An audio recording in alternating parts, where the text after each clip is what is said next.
Welcome, everyone. We're going to start in a couple minutes as we allow some time for everyone to enter and get ready to participate.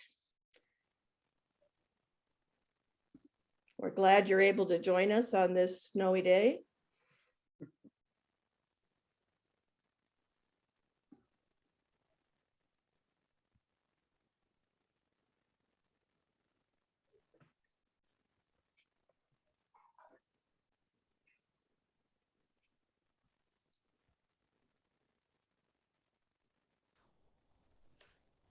Welcome, and you're going to get a chance to see some of our in-person legislative meetings from the past. You might see your own face there.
I think, Alice, if you would like to get us started, I think we can probably go ahead and we'll begin the event. Great. Thank you so much, Carol. Good morning and welcome to the League of Women Voters of Hamden North Haven's annual conversation with our legislators. Once again, as you can see, we're holding this on Zoom, which turns out to be a very good decision given the weather. But we are hoping that next year, COVID allowing, we'll be able to reconvene in person and share some coffee and bagels. And my name is Alice. I am a member of the steering committee, and I'm going to introduce the panelists and our moderator this morning. First, we have Senator Martin Looney. He has been in the state Senate since 1992 and is the senior ranking member of that body. He represents District 11, which includes parts of Hamden, New Haven, and North Haven. And Senator Paul Cicarella is here, and he is in his first term as senator and represents District 34, which includes parts of Durham, East Haven, North Haven, and Wallingford. Senator Jorge Cabrera is also in his first term as a senator and represents District 17, and he wins the prize for representing the most towns. So he gets Hamden, Ansonia, Beacon Falls, Bethany, Derby, Naugatuck, and Woodbridge. Representative Mike D'Agostino was first elected in 2012, and he represents the 91st district in Hamden.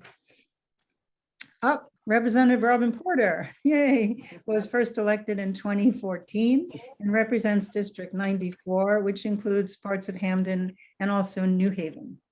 And Representative Josh Elliott was elected for his first term in 2016 and represents the 88th district in Hamden. Representative Dave Yaccarino, who represents North Haven, contacted us just yesterday that he is unable to attend this year. So we hope to see him in the future.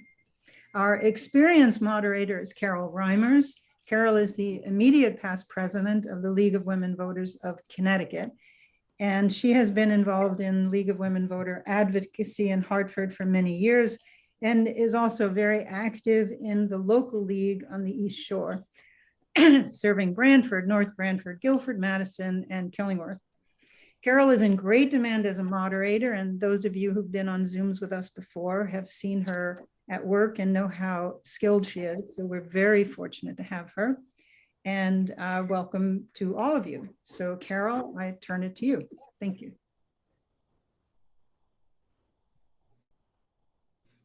like everyone, I mean, sure, will probably happen to us that we'll have to unmute ourselves. So, but thank you, Alice, and thank you for those very kind words. I appreciate it. We are going to start out with just some 90-second sharings from the legislators about sort of what they think are their top issues coming up in this session. So we're going to go alphabetically. So that means Senator Cabrera, you get to start. Thank you. Well, good morning to everyone. Thank you to the League for putting us together here despite the weather, and so good to see my friends and colleagues on the call. Hope you're all staying warm and safe. Upcoming legislative session is going to be a really important one. Like many people have signaled, I know your Looney has as well in both chambers. One of the biggest things I think we're going to be tackling this year is mental health issues, particularly among our young people. We've seen the pandemic really expose the gaps in our mental health infrastructure. We've seen so many young people struggle. I have heard from teachers all across my district and administrators and superintendents about the anxiety and depression levels going sky high. So I really looking forward to engaging in some meaningful legislation around mental health funding for our schools. And attached to that as well, pandemic pay is going to be a priority for me. I think we need to do really a much better job of honoring the folks we call heroes who stayed on the front lines, the grocery workers, the teachers that went into the classroom, the daycare workers who went in, all those folks who didn't have the luxury of working remotely. I'm going to be pretty involved in that fight to make sure that we honor them by paying them some type of monetary compensation for all the risks that they took in keeping this going through this pandemic. Additionally, unemployment. I've had people in my district, and I'm sure others have as well. Lots of people receive unemployment benefits and are now being told that they have to pay a portion back. It's a complex situation. There's federal funds involved, there's loans involved, but that is something to me that's unconscionable. Many of these folks took unemployment benefits thinking they qualified for them, use it to pay their bills, don't have the money to pay back, and are now being asked to pay that money back. I think that's wrong, and that's something that I plan on being involved in. Okay, also, Senator, can I move on to the next person? Because we're going to have conversations about a lot of these issues already. That's fine. Looking forward to it. Thank you. You got it. Senator Cicarella, please, share your top issues. Thank you. And thank you for inviting me today and putting this on. Glad to see everybody. Hopefully soon we're in person. Want to give just a warning. I am home. I do have two little ones. I do have a dog on my lap. So anything can happen here. So I want to pre-apologize for any kids screaming or running by in advance. I am looking forward to getting back, hopefully in the building and getting back to normal. And I think that's a big part of what we need to focus on is getting back to a sense of normal. And in this, in this upcoming year, we really got to focus on public safety, getting people back to work. Workforce development is something I'm very passionate about, and working with a lot of my not only boards of education, but local businesses. We realize that there is a shortage of a workforce, and there is a lot of fringe benefits for getting young high school students into the workforce right after high school. And it's not just for workforce, it's for a career. So that's something I'm very, very passionate about. And we need to do that safely. So public safety is something that we need to keep on our radar, find a way to make sure that our streets are safe for everybody. And as Senator Cabrera said, mental health is something that was always a concern. And now more than ever, with all of the COVID-related crisis, not only for our adults, but for our students, there's going to be a lot of trickle down, and we're going to see a lot of issues that we're going to have to pay attention to and find a way to assist all of our residents of Connecticut with these issues. So that's some of the stuff that we're looking forward to working on. Great, thank you. Senator D'Agostino, you're next. That's a promotion. I'm still in the House. Oh, well, Then, I take that back. I don't want to offend my house guys. It's not a bird. It'd be a lateral move. A lateral. That would be a lateral. I don't want to say. sorry, that's my fault. Senator Looney, I didn't mean to miss you. But it is my fifth term in the House. But as I like to say to people, I still was longer on the Board of Ed than I've been a state representative, and so my focus is still very much Hamden centric. I'm looking forward to working with the new administration. I can tell you I've had more engagement and meetings with them in the last 2 months than I had with the prior administration over 4 or 5 years. So that's a real good thing, working with them on their needs with respect to infrastructure and state aid. I've always been engaged with the school system, and as many of you might have heard, there's going to be a new superintendent eventually. Jody Geller is retiring. Very much enjoyed working with him and his administration. So still communicating with them and that transition, and in terms of the school buildings and the infrastructure and the needs that they have. Also been in touch with the new police chief, who's actually a high school classmate of mine, who I played football with, Chief Sullivan, who he and I had some very robust conversations about. He's a progressive guy, and really bringing the department forward and the needs that he has as well. So working with all those branches of town government is something that I've always focused on as a state representative, that I continue to intend to do. And then I was pleased to be appointed on the House side. I'm really looking forward to working this year with my Senate colleagues on redoing the emergency powers statutes that you've heard so much about, that have led to a lot of the orders and executive orders. People don't realize that those statutes that we're operating under were born of the atomic age in the 1950s. And so they weren't drafted for what we're dealing with now, and they really need to be updated. So I've been working with our colleagues on that, and very much looking forward to modernizing those statutes. Thank you. So Senator Looney, back to you. Sorry. Yeah, well, thank you. Thank you. I was supposed to go alphabetically by senators first, but well, I hope you'll share with us what your thoughts are. Yes, thank you, and good to be with all of you this morning. First of all, this is our shortest of short sessions because of the way the calendar falls. We have the latest beginning date of February 9th and one of the earliest possible end dates of May 4th. So it's very compressed, 12 weeks. Many even year sessions, we have 13. But as Senator Cabrera said, I think one of our prime issues is going to be a mental health initiative. It's a great deal of concern to our Senate Democratic Caucus. We have seen the fault lines of those who are able to access care as opposed to those who are not. Exacerbated during the pandemic. It's especially true of young people. We know that many providers don't take insurance because the insurance rates, reimbursement rates are so low. Many people are required to pay cash, and this is something that is really unsustainable for poor families, especially for young people who may need counseling beyond what they're able to get in school, but cannot access it in any way. So that's going to be front and center. We have a couple of task forces that were appointed due to pursuant to legislation that was passed in 2021 that will be reporting to us at the beginning of the session to make recommendations. So we will go forward on that.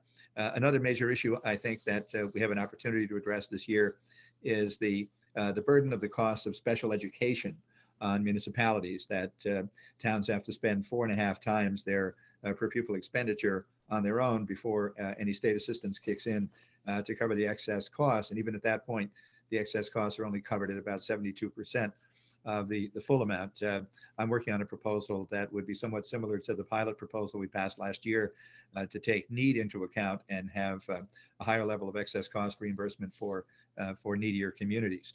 Again, as Senator Cabrera mentioned, and Senator Cicarella also, and Representative D'Agostino, we have a major need for an infrastructure initiative this year. We have the federal funding coming to us through the Federal Infrastructure Act. We need to spend that money on upgrading our transportation system and also taking into account environmental needs and energy needs as well. Thank you very much. Okay, Representative Elliott. All right, so as per usual, focusing on probably way too many things. So in no particular order, I'll just quickly bullet point it for you. So I have an exploratory for Secretary of State. So obviously focusing a ton on voting issues as per usual, ranked choice voting, pushing voting rights for people who are incarcerated, pushing long-term policy for the constitutional amendments regarding no excuse absentee and early voting. I want us to be following the Pacific Northwest model of 3 weeks to 30 days out to vote, of an opt-out versus an opt-in system, simply meaning that we shouldn't have to apply for a ballot. We should be automatically receiving a ballot. And lastly, much upgraded automatic voter registration. So really leaning into the ability to use the United States Postal Service and an organization called ERIC, which is the Electronic Register Information Center, to be able to make sure our rolls in all of our towns are really up to speed and up to date. Focusing on aid in dying again out of the Public Health Committee, focusing on ensuring that feminine hygiene products are in public spaces, whether it's prisons, schools, and municipal buildings, working on a bill that would ensure that patients have a chance to consent to private intimate exams under anesthesia, which I think we'll be able to get over the finish line this year. It looks like Yale Hospital has really been fighting that for the past few years, and I think that they're finally not going to fight.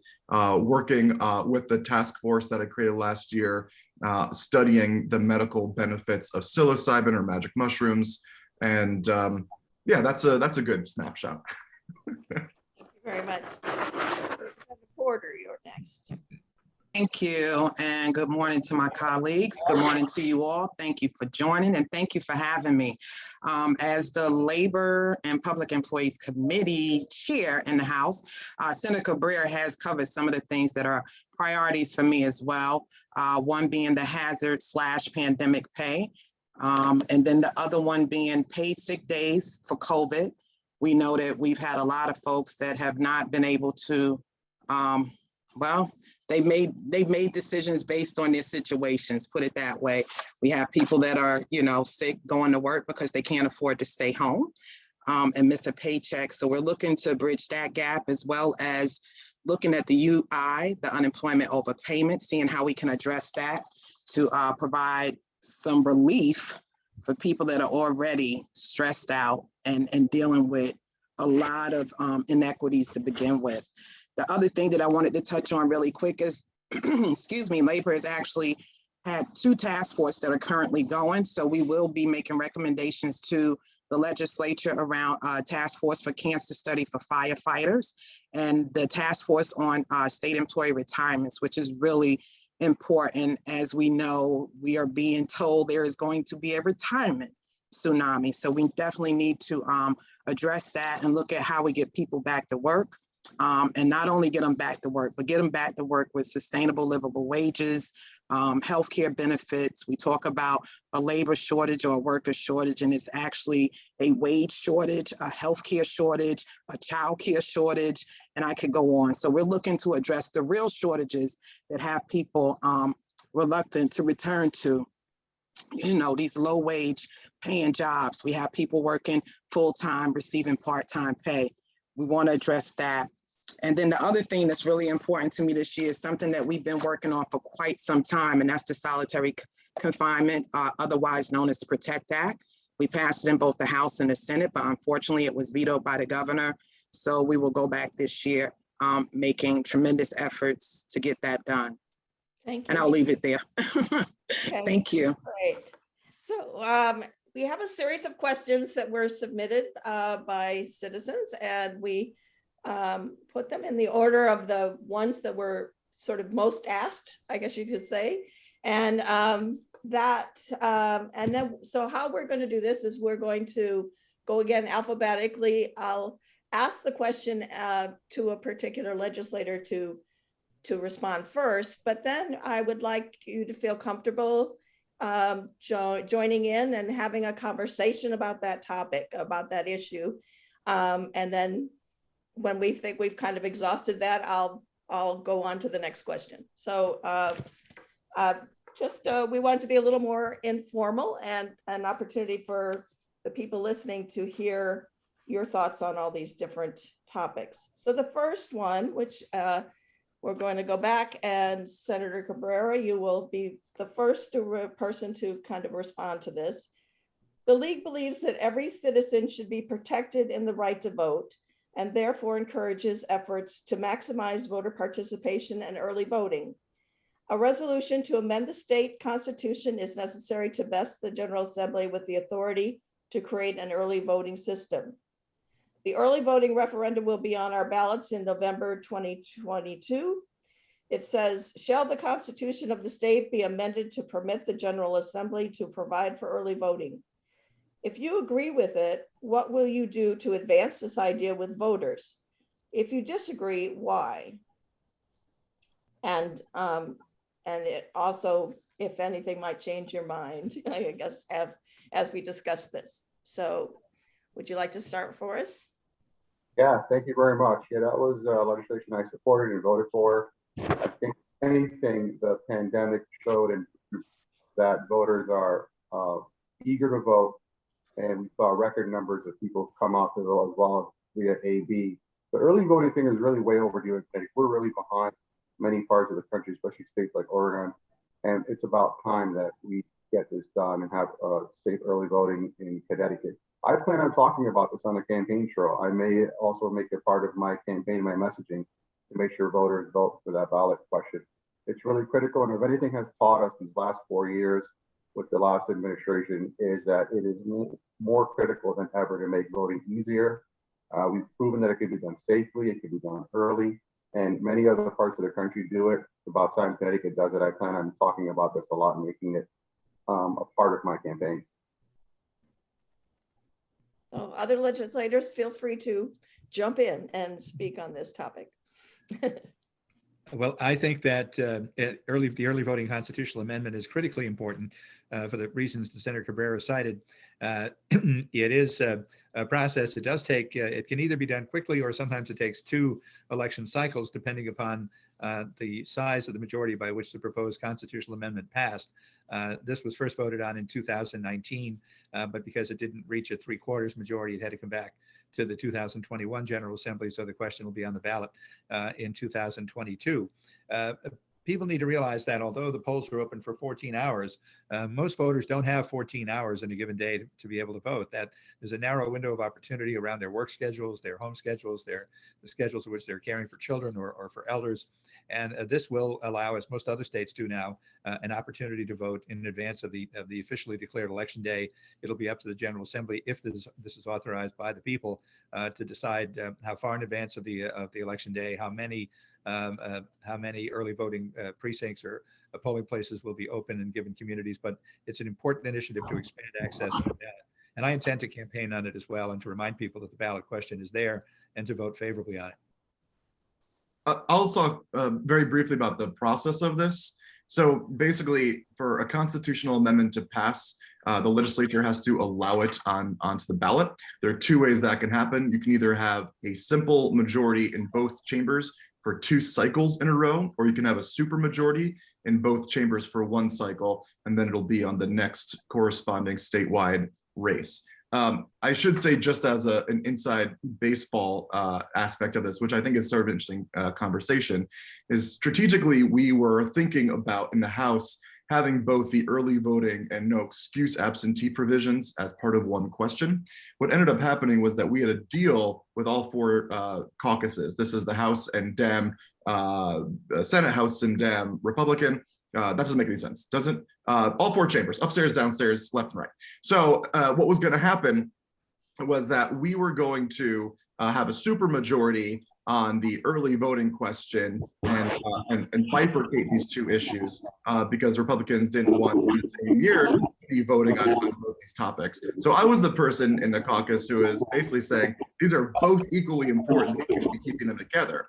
One thing that Speaker Ritter said during that caucus was essentially, it doesn't matter if this deal fails and we only get supermajorities, we can still come back to it next year because we're still within this legislative cycle. And he was totally right. The only thing that we didn't know was that a pandemic was around the corner and that we would lose that entire session. And so that is why we're not voting on both of these issues this year. We're voting on one of them, and then in 2 years, we're voting on the other one.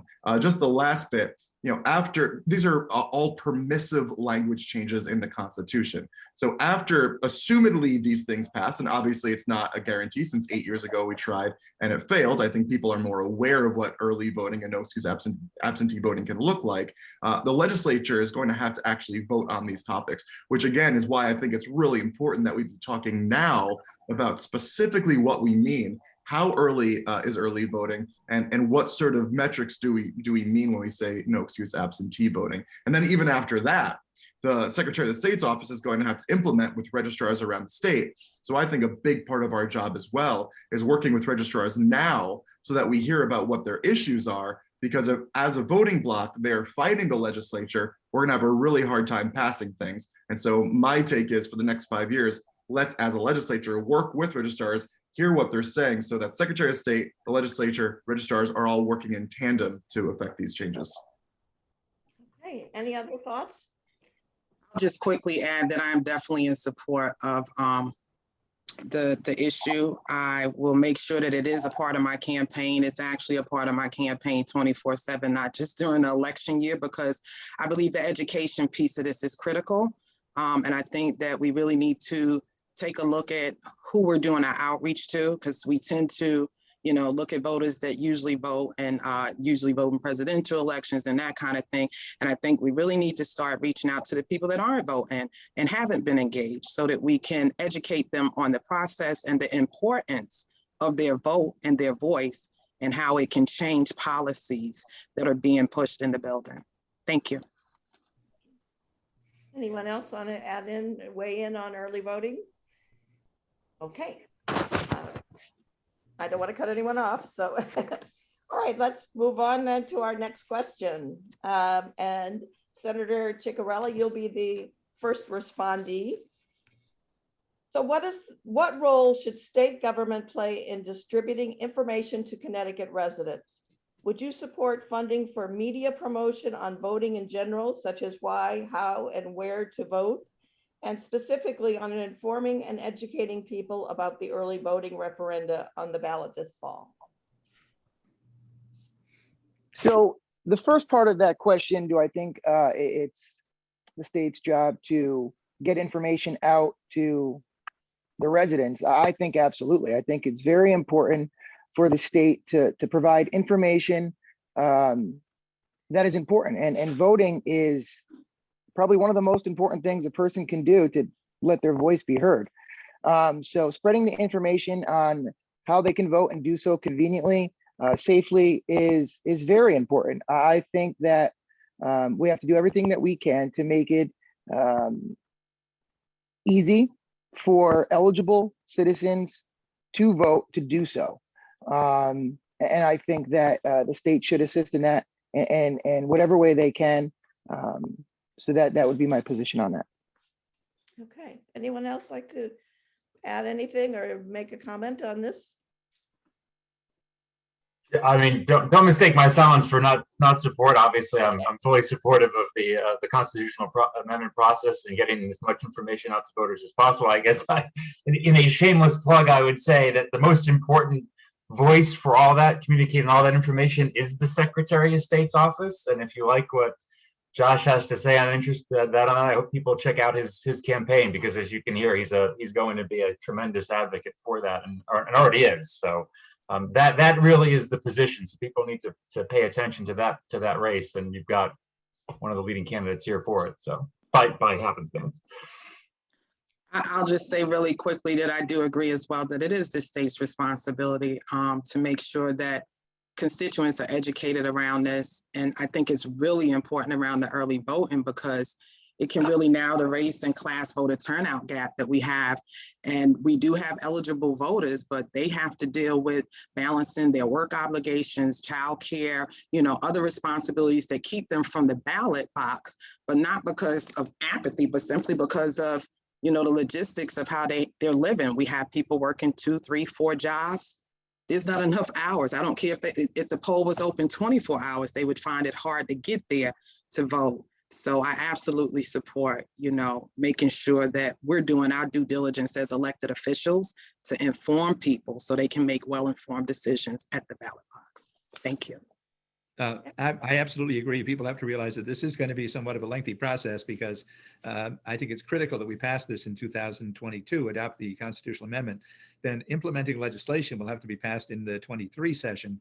So it wouldn't actually be in effect until the earliest, the municipal elections in 23 or the state election in 24. And then, of course, for the no excuse absentee balloting, assume that passes in 24. 25 would be the implementing legislation for the municipal election in 25 or the state election in 26. So this entire process we're talking about could take until 2026 to be fully operational. Okay, thank you. Any other comments on this? Okay, then Senator Looney, I'm going to direct this next question to you to start. What climate bills do you anticipate for this or next year's session? In particular, what bills do you see coming forward to assist underserved communities being most threatened and harmed by climate change caused by greenhouse gases?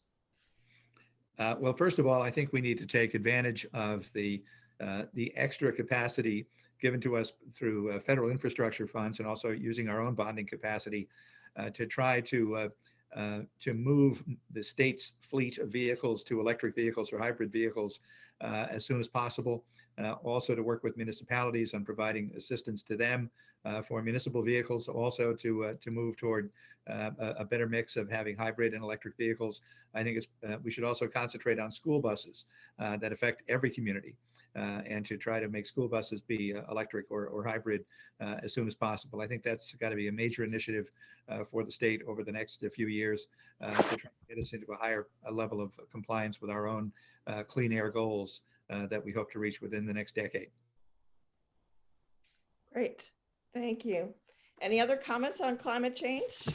You know, I'm so glad the question was framed the way it was with the focus on underserved communities. And, you know, I think as you all know, a big passion of mine has been our tree canopy. Since I got into the legislature, you've got one of your leaders is a tremendous local leader on that issue, Diane Hoffman with the Hamden Alliance for Trees. And one of the things people are finally talking about is the fact that there is no tree canopy in our underserved communities. And we have to really focus on what the utility companies do there because they don't get the typical pushback from the community when they just clear cut the trees there. It's a proven fact that having a tree canopy, especially in the summertime, has a cooling effect, especially when a lot of people may not have central air in their homes or in multifamily apartments. And so that reduced costs. And I'm very pleased to hear that the town is actually focused on using some of those federal dollars that Senator Looney mentioned to promote tree planting in our underserved communities in Hamden. And then, of course, on the other side of that coin is continuing the work we've done, particularly with the Hamden Alliance for Trees and the Hamden Tree Commission, on heading off the utilities plans to just clear cut in communities where they don't think they will have much opposition. It's something that's not gotten a lot of attention. That's a great question. I'm glad you asked. Okay, any other thoughts or comments on this? Yeah, I'll just add, I agree completely with Senator Looney and Representative D'Agostino. We have a huge opportunity here with all these record amounts of dollars coming in to the state from the federal infrastructure. But I would only add, I'd like to see more community-based solar. I think is really important. I think also expanding our charging station infrastructure, seeing more charging stations out there is really important. I was just in Sony yesterday with Congressman DeLauro talking about new electric school buses. Senator Looney is 100% correct, and I think we're going to see more electric school buses as the fleet expand. That's really exciting. I want to add to that also is I know our colleague Senator Christine Cohen on the Environmental Committee is looking at also a bill to ban styrofoam, which I think is a really important step as well. But we have a huge opportunity with dollars. A lot of these dollars are going to be competitive, so we have to apply for them. There's going to be grants involved, so I'm looking forward to being a part of that, making sure we're being competitive with these grants to increase our environmental protections that we want to see implemented as policy. Okay, great. Anyone else? I'll just add, I'm happy that transportation here in New Haven actually just pushed out their first electric bus. So we are looking at public transportation, and that definitely has an impact in, more of the communities that we're talking about that are disproportionately impacted by, what we're trying to do around green energy. And I also want to say that I think it's tied to jobs, right? And we will be able to, we talk about workforce development and putting people to work. These are going to be jobs by the thousands that are going to be paying very well. And I think that we need to keep that in mind and talk about the interconnection of that as well. Okay, great. All right, on to the next question. So Representative D'Agostino, you're the first person to start with this one. And research on the effects of the pandemic have found increased anxiety, depression, traumatic stress, and substance use in states across the United States. What measures do you expect the legislature will take this session to expand equitable access to community-based mental health and addiction supports for children and adults in Connecticut?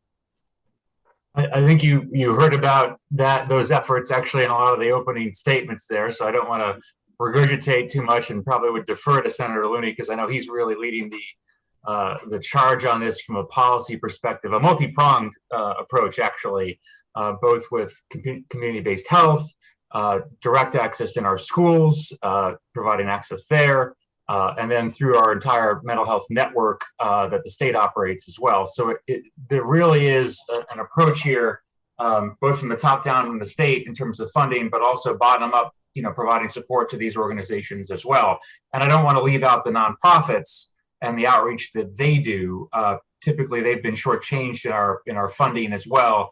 That's something that we need to tackle as part of this. It's sort of, again, a comprehensive approach and plan to combating these issues. And you can't leave the nonprofits out, because we rely so much on them to provide these services. People, I don't think, are aware of that. They really are an arm and extension of the state, and rely tremendously on state and federal funding that has been squeezed, quite frankly, over the last few years. So, unlocking those funds, using some of the funds that we've got from federal dollars to do that, will help in that regard. But I'm fully supportive of the Senate plan in this regard. It'll start there and come down to the House, and when it does, we'll pass it out. So Senator Looney, he mentioned that you might have more to add. Would you like to?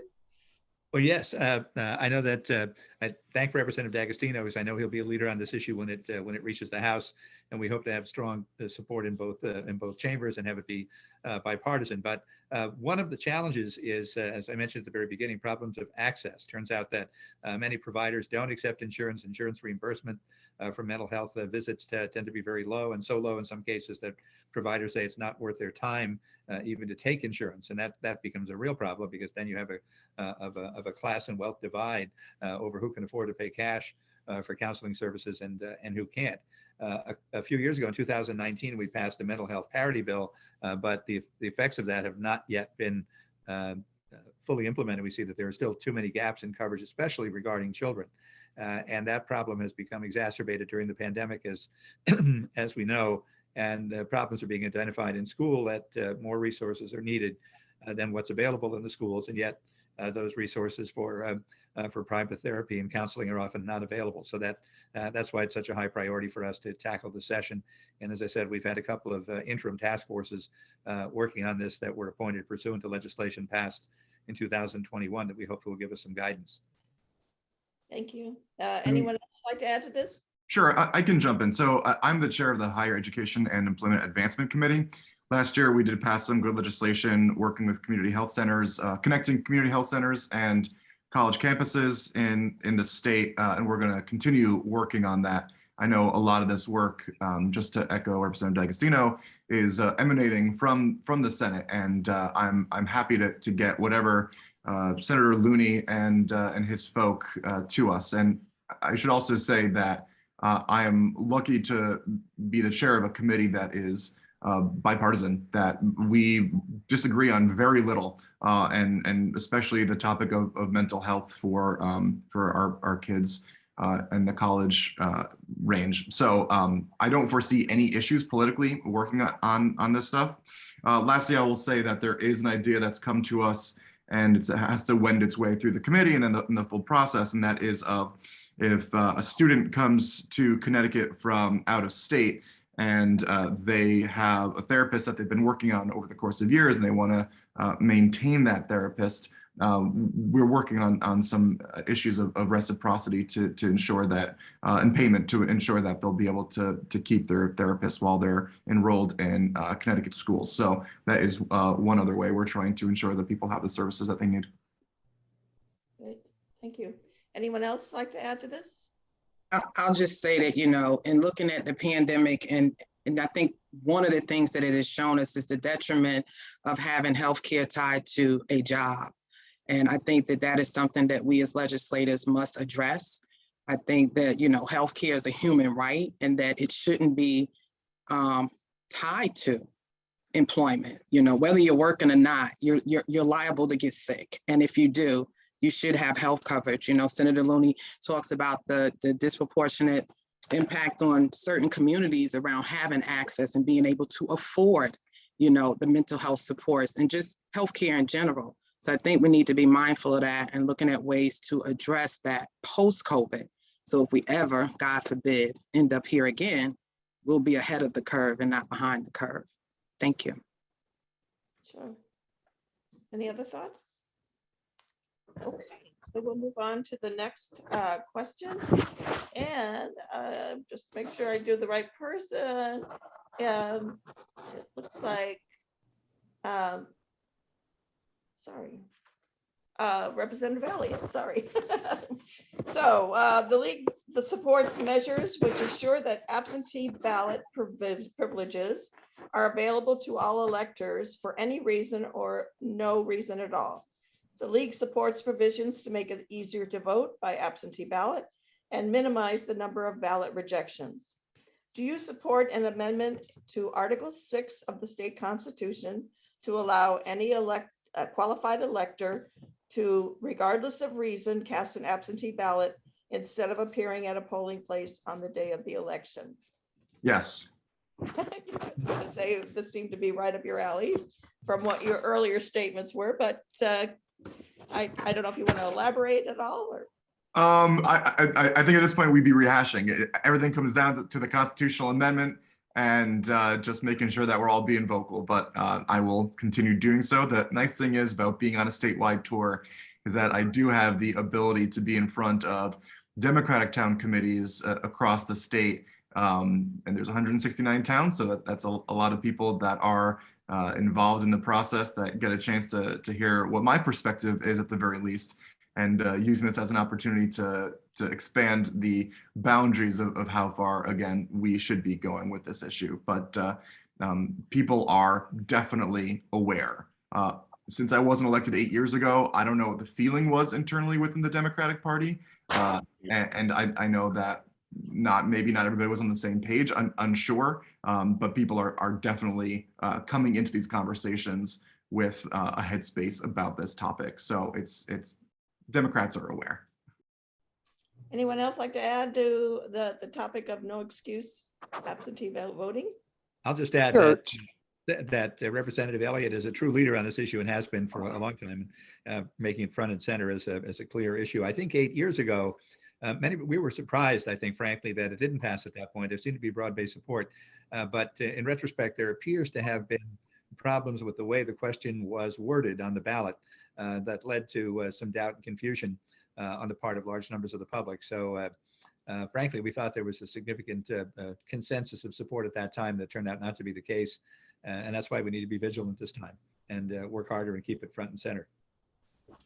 Okay. I thought I heard someone else want to interject something.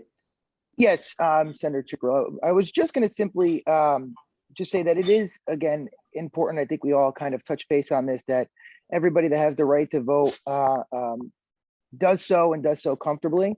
And I think being able to request a ballot for whatever reason is more than reasonable, and we should be able to do that. I think there is a good amount of support on both sides for the efforts to make it easier to vote. We just want to make sure it's done securely. Great. Anyone else? Okay. I'll just state I'm an unequivocal, I'm a yes, absolutely, hands down. I mean, it's a no-brainer to me, and I think we're actually behind the ball on that. It's time to get it done. I could just jump back in just in case we don't end up talking about this in the future. Just a brief note on the issue of fraud, because I do think that there is some nuance that sometimes gets missed in the left-right divide, because Democrats should be concerned and aware that fraud is possible and fraud does happen. The question is, does it happen on a wide scale? Unlikely, given everything that we know. But does it happen in very specific places? Yes. And we should have better systems in place for how the no excuse absentee ballots are given out online, and ensure that we have better tracking with better IDs, and making sure that registrars have better training and resources coming from the Secretary of State's office. That's one piece. And I'll end with the fact that I was in Colorado last year for a few days before they had their election. And one thing that struck me was how seriously they take their fraud prevention. And what they do is, when they get the ballots in their envelopes, there's giant machines that are in different counties that these ballots run through, or the envelopes run through. They take a picture of the signature, and then there's a room of people that are identified by either being Democrat or Republican or unaffiliated, whatever the case may be, and they all work together to compare signatures with every other signature that you've ever given anywhere, for whether it's your credit card, whatever the case may be, and you can cross compare it with multiple other signatures that you have. And so the states that do have these measures of very broad voting enterprises, they do take this seriously, and I think that we should as well, and that should be part of our conversation to bring everybody on board, even people who are concerned about security problems. All right. So now, Representative Porter, I have a question that you'll start with. Have you used the Citizens Clean Election Program funds to help finance your election campaigns?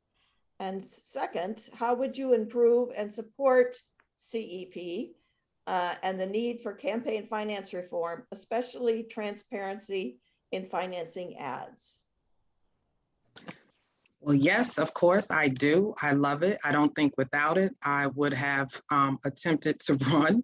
And what I really love about CEP is the way it involves the constituent, the voter, how we're required to get a certain amount of those contributions from within district, and then we can get them from wherever else we need to build on the qualifying amount. I think that tool enables us to have the conversations that we need to have around our platforms, what's important to our constituents, and how we can best represent them. And I support anything to enhance that. And it's been my understanding, and maybe Senator Looney can speak to this because I don't remember the dollar amount, but I was told a couple of days ago, actually, that they've increased the amount that we have to qualify by. So I'm assuming that increases the match that we get from the state. So I'm not sure, but that's what I heard. So I'm not sure, Senator Looney, I'm kind of leaning on you for this because you do keep. You're right, Representative Porter, because of inflation. Okay. The threshold amount, at least on the Senate side, and it was adjusted on the House side too. I think it's close to 6,000 now that the House members raised, and on the Senate side, it's now over 17,000. And then the maximum contribution, I think, was raised on the Senate side to $290. But still, the low threshold contribution is still $5. So any contribution from the towns that one represents will count toward that threshold of the in-district contributions, and then the candidate has to meet both thresholds: the amount raised plus the number of people in district, as you said. The Senate grant has also been increased. I believe the House grant has been also. Then, of course, as people know, once you've done that, you can't raise any additional money for the campaign after that. But the problem is, of course, that we only had one pure cycle where that operated, because after that came the Citizens United decision, which allowed for the creation of all of these outside personally funded PACs. And we know that even though we are limited to that in terms of our own candidate funding, individual PACs are able to raise and spend money for and against candidates outside of that. So That part of the process is beyond our capacity to control. Looking back to the 2014 gubernatorial race, there was actually more money spent by independent PACs for and against the two gubernatorial candidates that year than either candidate raised through their public financing participation. So the system is swamped in money still, but to the extent that we can control it, we have through our program. And I think that control is important. I think it is important to keep, big money out of politics and make sure that the people's voice and what they want is being heard and that they are afforded an opportunity to contribute. So that $5 contribution is really important because it leaves no one out and it validates the importance of their vote and their voice. I want to jump in real quick too. So just in terms of what I've noticed over the past few years, so I'm going to echo what Representative Porter said, that if CEP didn't exist, I wouldn't be elected. That's just, to me, plain fact, having an equal playing field. The only thing I want to remark on is just seeing what's happening with the gubernatorial race now, is that we do have two people that are likely going to be representing the Dems and the Rs that are not going to be using the program, which means to me that there's some fixing that needs doing. That the CEP program at the very least needs to provide more money for governor's candidates, because I think the reason, well, two reasons. A, we want to make sure that we are combating outside money, but it seems like we're gonna have to be combating like the inside money and somebody who can self-fund. So one thing that we did change was the upper limit of how much you can contribute to candidates. And so that changed across the board for reps, senators, and all the constitutional seats. It went from $100 to now, because of inflation, $290.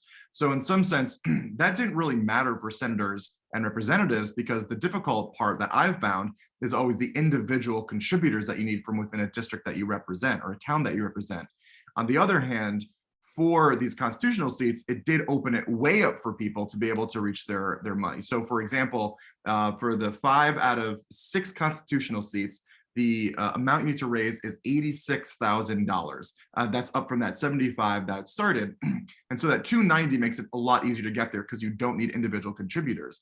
What we saw a few years ago when Ned was running is that Democrats across the board couldn't raise the money because their max was 100.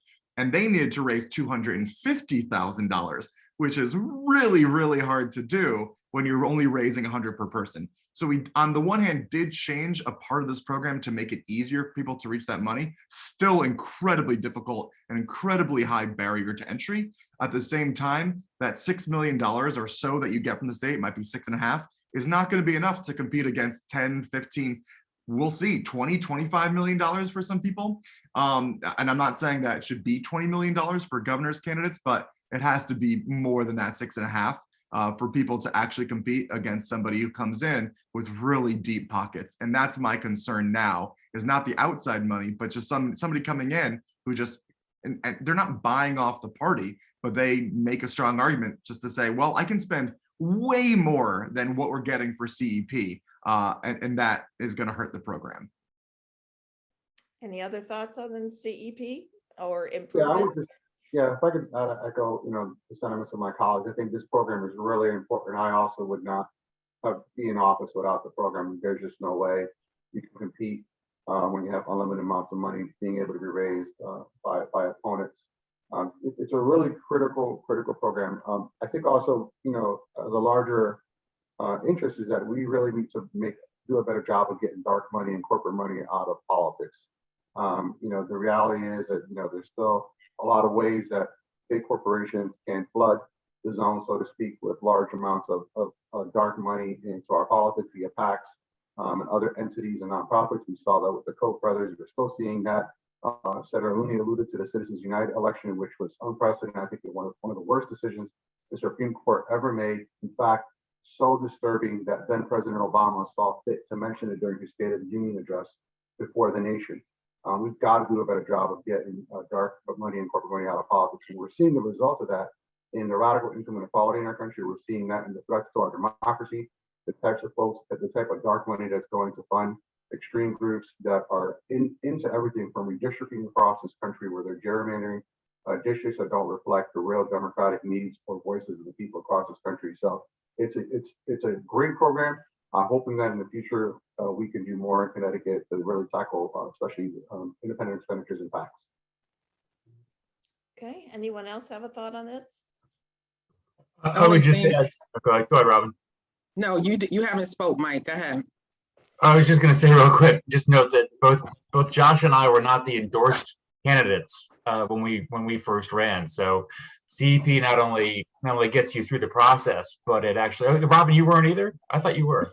So Robyn, so the three Hamden House representatives that you currently have now were not the endorsed party candidates. And it's thanks to CEP that we were able to run, and I mean, we're incumbents now, obviously, but that's another sort of part of CEP that I don't think people realize, is that it helps open up the entire process on the ground floor from everybody who wants to run, even if you don't get the support from the institution at the beginning. And the only thing I was going to add really quick is that, you know, as we fight dark money in politics, we need to increase our ground game. I think that there's people power that we don't access, and we don't empower people to do what it is they can do to counter, you know, big money and dark money in politics. So for me, it always goes back to educating the base, educating the state at large about, you know, how serious this is and what their responsibility is, and the different roles that they can play in getting their candidate where they need them to be. Okay. Any final thoughts before I go to the next question? Okay. And we're back with Senator Cabrera. You'll be responding first to this. For some time, Connecticut has faced a serious shortage of good housing options that people with moderate and lower incomes can afford. But the shortfall has been made even worse by the impacts of the pandemic and rising inflation.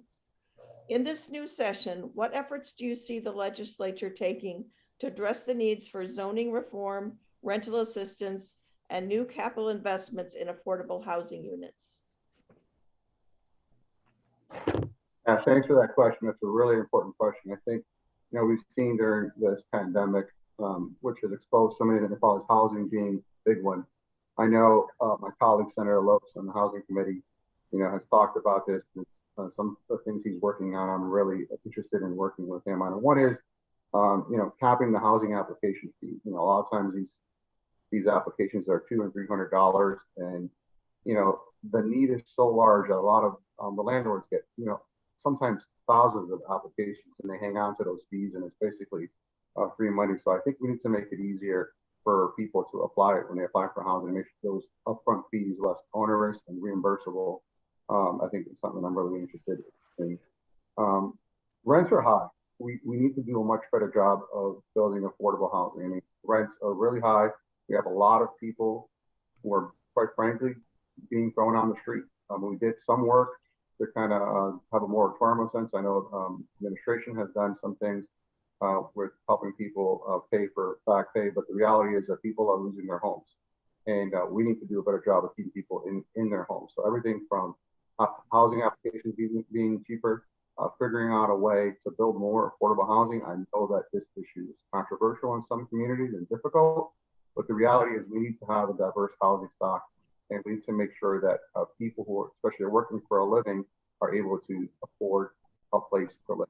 And that begins by making it easier to build more affordable housing that's appropriate with the community involvement as well.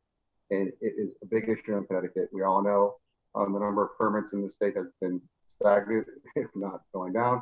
And it's something that's really good. The other piece I think that's really important to this, and this is where the infrastructure dollars from the feds is exciting to me. You know, in Derby, for instance, in my district, working there with the mayor on some mixed use development tied to transit-oriented development with some housing in some of these communities is going to be really, really important to tie the two together. And I'm hoping that as these infrastructure dollars come down, we're able to have strong affordable housing components in a lot of these projects. Any other thoughts on this? Yes, you know, I do think it's important that we kind of highlight the good work that Connecticut has done helping tenants remain inside of their rental units. Unite CT is helping tenants stay in there and providing assistance for past and future rent. I believe it was up to $15,000. And I believe I was speaking with Rob McCullough, and they're rolling out My Home CT.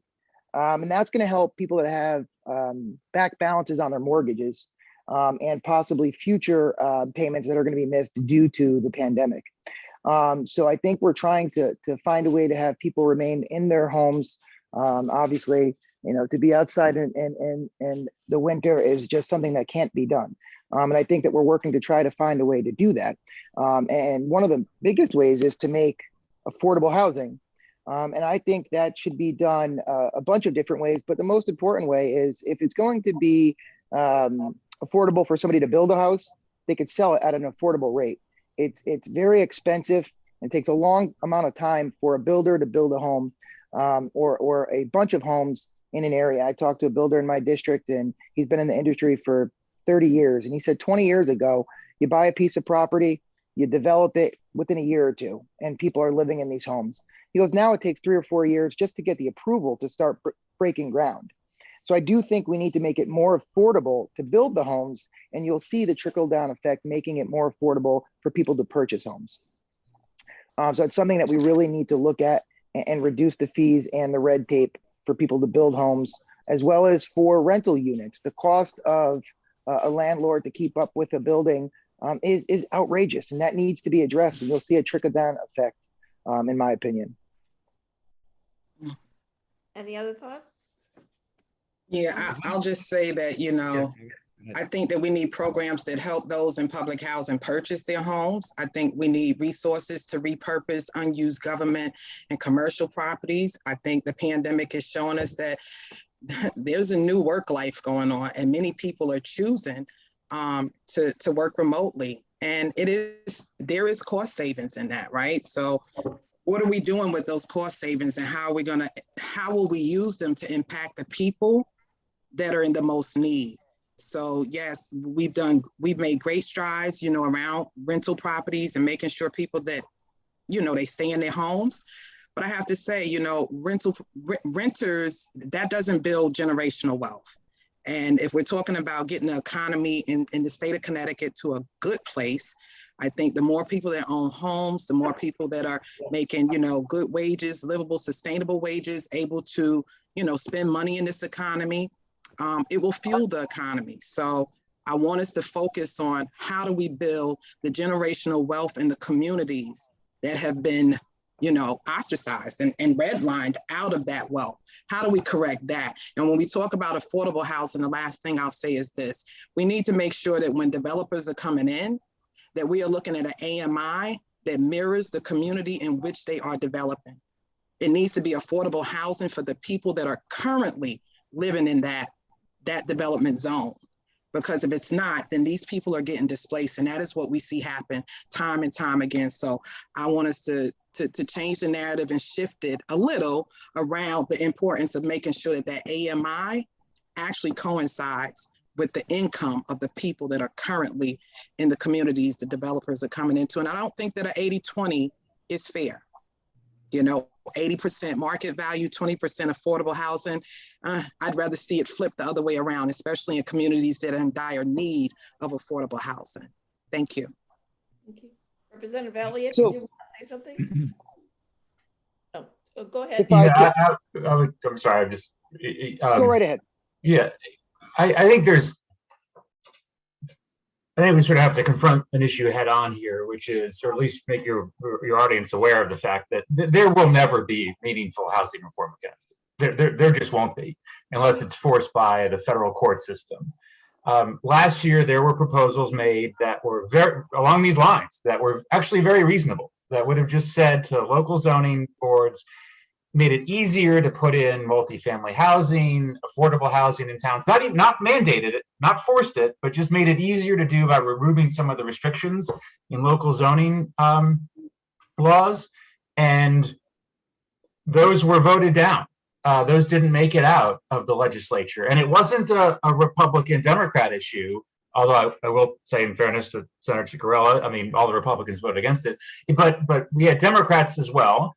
it was a class issue. It was suburbs versus everybody else. And let's be honest, the overwhelmingly white suburbs in Connecticut do not want affordable housing, and they tell that to their legislators, and their legislators vote against it, either overtly or behind the scenes, and they prevent reform from happening. And that's what happened last year. And I'm not talking about mandates. I'm not talking about requiring towns to build anything or do anything. Just simply making it easier if they wanted to. And we couldn't even get that passed from the legislature last year. So long as there is a balkanization of Connecticut with individual towns, and local control is a great thing on a number of things. I believe in it on a school board level. I was on a school board. I believe in local control on a lot of things. But this is an area where local control has ingrained class differences and prevented affordable housing in Connecticut, and it will continue to do so. This will not change in the legislature. The only way you're going to see meaningful reform is through the federal court system. I think that's where we've seen reform in the past.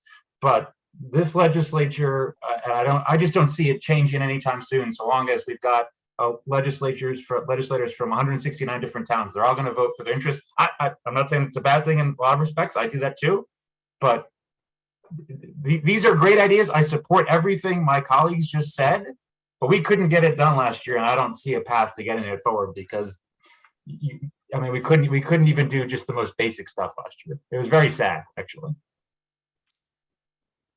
Senator Cicarella, did you want to add anything before we move to the next question? Yes, just briefly, Representative Porter mentioned repurposing old buildings. I'm part of the Future Caucus. It's a bipartisan group of, I think it's like 40 and under elected officials at the Capitol. And one of the things that we are working on is finding legislation to make it easier to repurpose some of these structures. I was on a call with Mrs. Bronin, and she was saying that the cities are reducing by 50% the population. Suburbs in Connecticut are staying about the same, and cities are decreasing by 50%.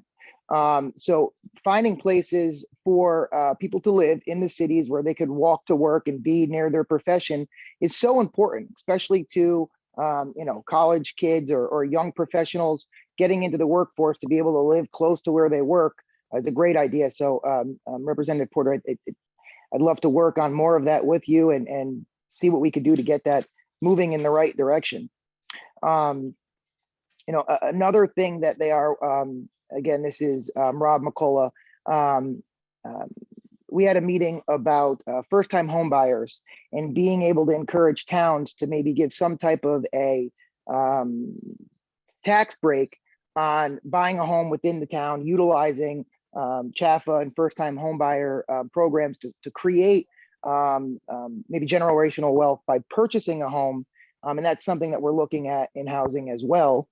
Senator Zullo and I are going to propose something to encourage those towns, again, not mandate towns, but encourage towns to give some type of tax credit to bring these first-time or young home buyers into their areas.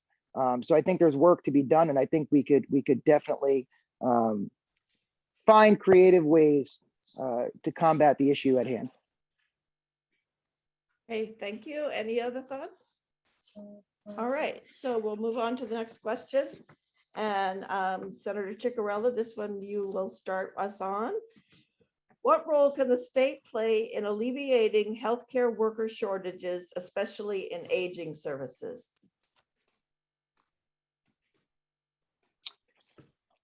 So, healthcare workers, as we've seen over the last few years, are such an important part of our daily lives that maybe was not realized in prior years. And that's across the board. CNAs and home health care providers to some of the elderly that maybe don't want to go into homes for whatever reason, and now more than ever being in a group setting raises the risks. We need to find a way to bring workforce to these professions, and they need to be compensated a fair wage. I'm on appropriations, and we had a joint meeting with Human Services, and we just voted on increasing the amount of money that the home health care workers will be compensated, and we need to get that moving fast. It's still not done yet, as the last time I checked just a few days ago, but we are very close. It's already voted on. We need to make sure that we are getting people into these professions and compensating them for the work that they do. I think that's something that needs to be addressed, and I think we are doing that. Okay, any other thoughts on this? Yes, you know I have to talk about that as labor chair, and I am also on a PROPS. I was in a meeting with Senator Cicarella, and what we hear on the ground, I mean, directly from the mouths of these workers is that, they need livable, sustainable wages. They need healthcare benefits. They need a retirement package. They need the security of the security that the people that they're servicing have. One of the young ladies told a story about, she's a mom, she has a young daughter, and she's a PCA. So her client, she takes to the doctors, when she's ill, she takes her for healthcare services. And she says, and what really breaks my heart is, this is, a labor of love for me. This is my passion. These are the people that I want to care for. But when I can take my client to the doctor for care and not be able to take my daughter or myself because we don't have health care, and because the health care that the industry they work for is not affordable. I mean, we're talking $6,000 a month. Who can afford to pay that when you're not even making minimum wage? And some of them are making at maybe $15, $16 an hour, but a lot of them are making less than that. So I think that we have to put our money where our mouth is. And I don't understand how we get to call them essential workers. And as a side, I think all workers are essential, but the ones that didn't get to stay home are really especially essential. And I don't think we get to call them that without providing them what they need. We call them heroes. Well, I don't want to be a hero on my job and I can't go home and be a hero at home. I can't pay my bills. I can't put food on the table. So there's many things that we need to look at. But I think the three most important are the livable, sustainable wages, making sure that these workers have health care, and making sure that they have a retirement package and they're not working till they die. Thank you. Thanks. Senator Looney, you looked like you were wanting to say something. Oh, you might be muted. Hear me now? Yes. Okay, good. I agree certainly with Representative Porter on this. One of the things we're seeing in terms of elder care in particular is a shift to more and more emphasis upon home care, people remaining in their homes as long as possible, but needing significant amounts of care as opposed to nursing home placement. And that means that the workers that Representative Porter has been talking about need to be able to see their job as a career with a living wage, benefits, and health protections, because often that work is significant, it's strenuous, lifting people. There's a significant degree of risk of injury. Back injuries are common among workers in that the home healthcare field, and it needs to be stable employment so that the quality of the workforce will be good, the level of professionalism will be enhanced, and that the whole system will have a greater degree of accountability and confidence. We need to make sure that wages are raised, and that also that benefits and a retirement package is available to people in this field, because we're going to need more and more of them. Obviously, the baby boomer generation is aging, and more people of that generation are growing into the need for care every single day. All of those who were born in the late 1940s throughout the 1950s are now aging, and this is becoming a much more of a major problem for society to confront, just because of sheer volume, than had ever been the case before. Thank you. Any other thoughts?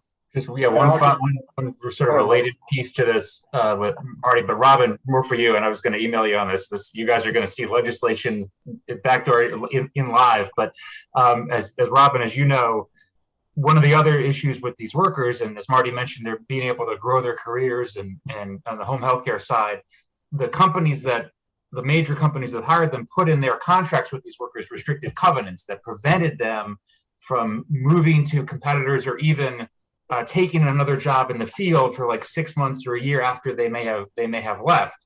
We prevented that in legislation last year, but what we're hearing some of these companies are doing now Robyn, I got an email on this, is that they're actually putting now provisions in the contracts with the client, so the elderly person at home, where they will fine that person $10,000 if they end up hiring one of the healthcare workers as their own aide later on. So they're going after the clients now as an end run around our law on preventing the restrictive covenants.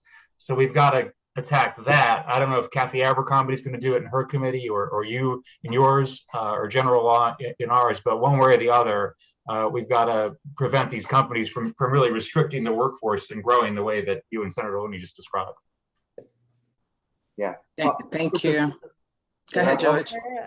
I agree with Rep. Porter and Looney D'Agostino. I think they're all right. I think, one of the things we also need to start doing is aggressively using the leverage the state has on a lot of these private providers. A lot of these private providers are heavily subsidized with state taxpayer money. And when they're not paying their workers well, providing good health benefits, pensions, and health care, we need to use our leverage. I mean, we are paying indirectly in tax dollars for a lot of this private home care. The second piece that I think is extremely important is affordable, high quality childcare, especially for those folks in the industry who have school children. We quite frankly don't know what's going to happen with this Build Back Better bill. It's not looking very promising right now. I think we seriously be looking at something at the state level to make significant childcare subsidies for a lot of these, oftentimes women who struggle with difficult jobs and just cannot find affordable childcare for their children. And a lot of times their take-home pay is so minuscule, a lot of it gets eaten up just paying for childcare. And that's something we really need to tackle, especially the feds don't. Okay, any other thoughts? Because this is this has become our last question. So I want to say thank you to the legislators for a very active and interesting conversation on many of the issues that we were sent in. We had some other questions on war on climate and fair elections. If just so you know which topics people are thinking about voting again as well. So I will now ask Alice Baxter to come forward and talk to us about what's coming up next. Oh, hi. I just wanted to add my thanks to all of the legislators. We know how busy you are, and your comments have indicated just how busy you are. And so it's a huge advantage that you are willing to take this time to answer questions and hear from your communities.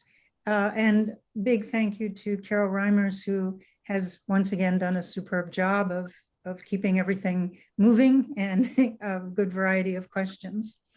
And I thank all of the members of our communities who took the time to submit questions in advance so that we had a plan of how to go. For the audience, we are going to put up a short poll that the League has prepared so that we can plan future events that meet your interest and needs.